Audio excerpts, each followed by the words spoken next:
A report claims Apple's first foldable iPhone will grab 46% of North America's foldable market in year one, and that Samsung will crash from 51% to 29% the very next year. That's a huge claim, and I'm not buying it.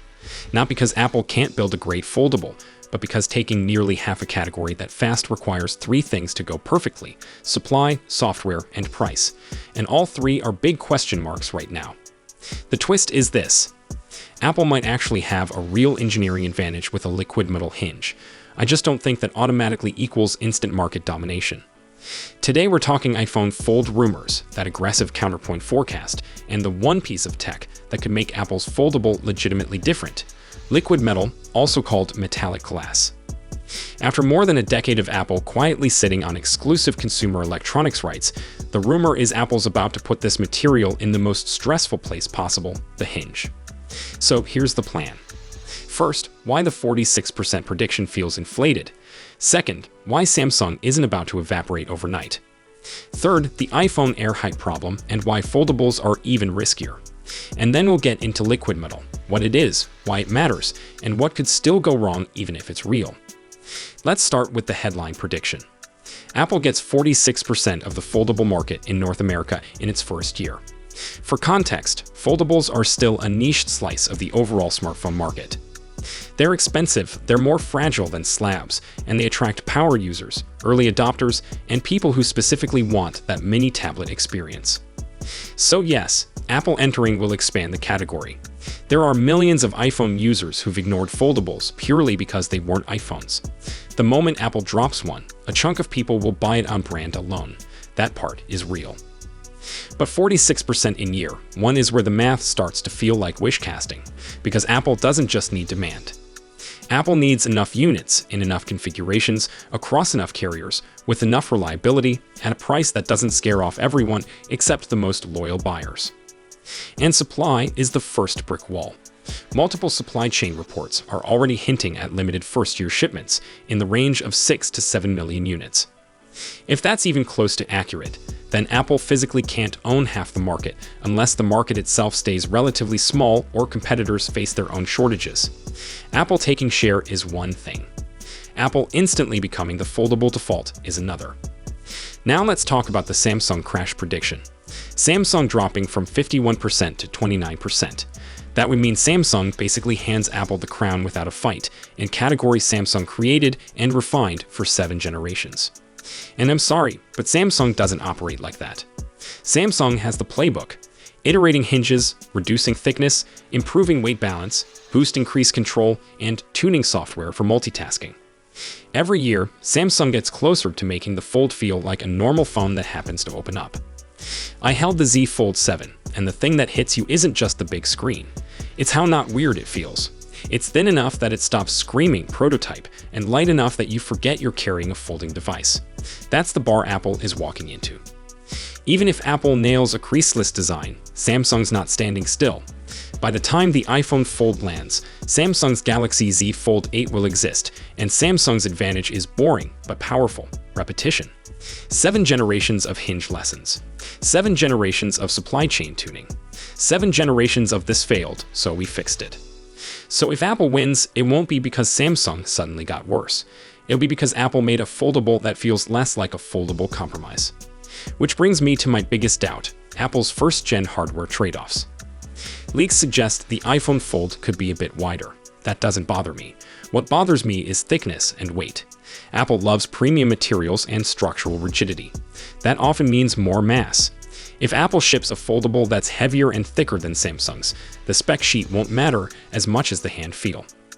Because foldables are tactile products, people pick them up and instantly judge. Does it feel like a sleek daily phone, or does it feel like a chunky gadget?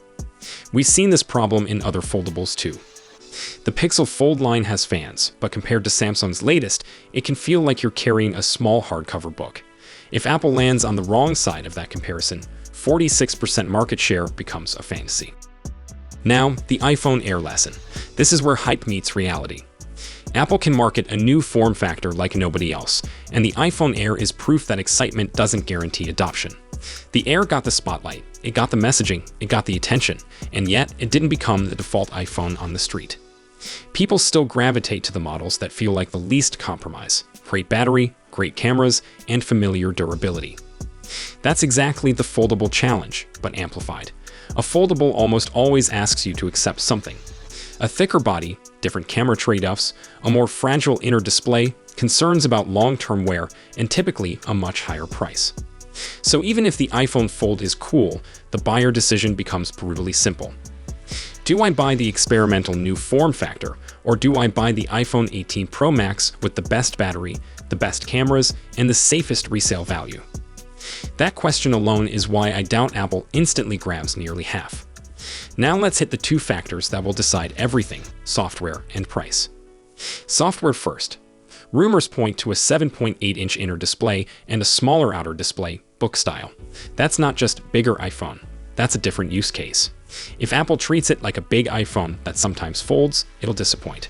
Samsung's Fold succeeds because it's built for multitasking: real split screen, floating windows, drag and drop, taskbar-style navigation, and DeX, which turns the phone into a desktop-like experience when you want it. If Apple wants to compete, iOS has to evolve into something more modular and more aggressive about multitasking. Worldwide Developers Conference 2026 is the obvious stage for an iOS 27 foldable-friendly overhaul, but the rumor question is, will Apple go far enough, or will it stay Apple conservative and prioritize simplicity over power? Because foldable buyers are often the exact people who want power user features. If Apple ships a gorgeous foldable with iOS that still feels locked to one app at a time, Samsung keeps its loyal base, and Apple's share ceiling drops fast. Now the price. Foldables are already expensive, and first-gen Apple hardware usually isn't cheap.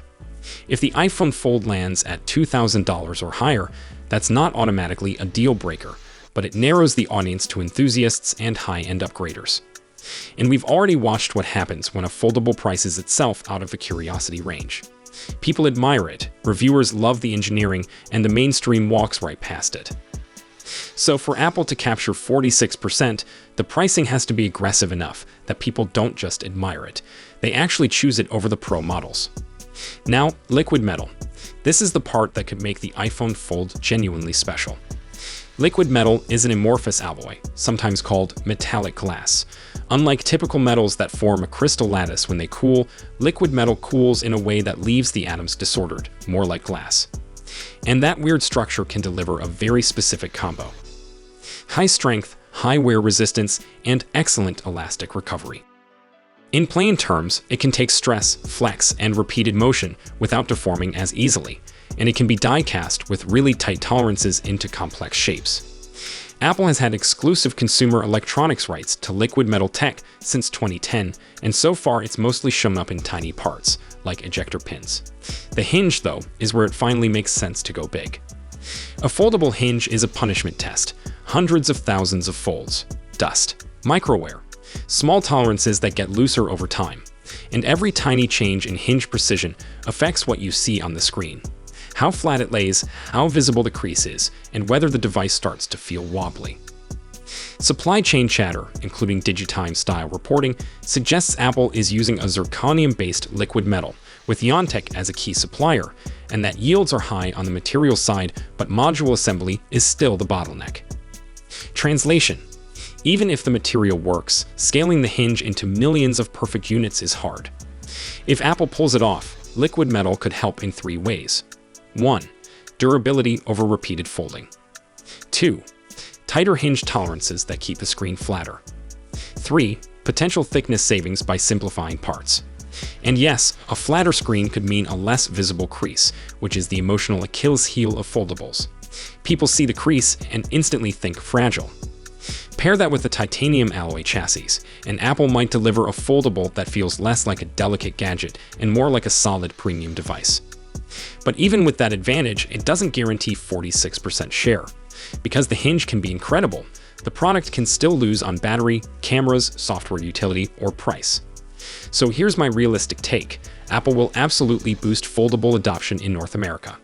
Apple will likely become a top player quickly, but nearly half the market in year one implies a level of supply, pricing strategy, and software leap that I'm not convinced Apple will execute all at once on a first-generation device. If liquid metal delivers, Apple wins credibility. If iOS delivers true foldable multitasking, Apple wins power users. If pricing stays within striking distance of Samsung's Z Fold 8, Apple wins mainstream curiosity. But all three, immediately, that's where I doubt the forecast. If you want, I'll do a follow-up as soon as we get clearer iPhone Fold leaks on thickness, weight, and iOS foldable features. Drop a comment with the one thing you think matters most: crease, durability, battery, cameras, or price. And if this video helped, subscribe for more foldable rumor breakdowns without the fantasy math. Liquid metal in a foldable hinge is a real engineering story, and it could be Apple's secret weapon. But market share isn't awarded for material science. It's earned with units on shelves, software people actually use, and a price that doesn't scare buyers back to the Pro Max. If the iPhone Fold nails all of that, Samsung's going to feel pressure. If it doesn't, that 46% prediction is going to look ridiculous in hindsight. So that's all we know for now. We'll be sure to keep you updated as soon as we have more information. Thanks for watching.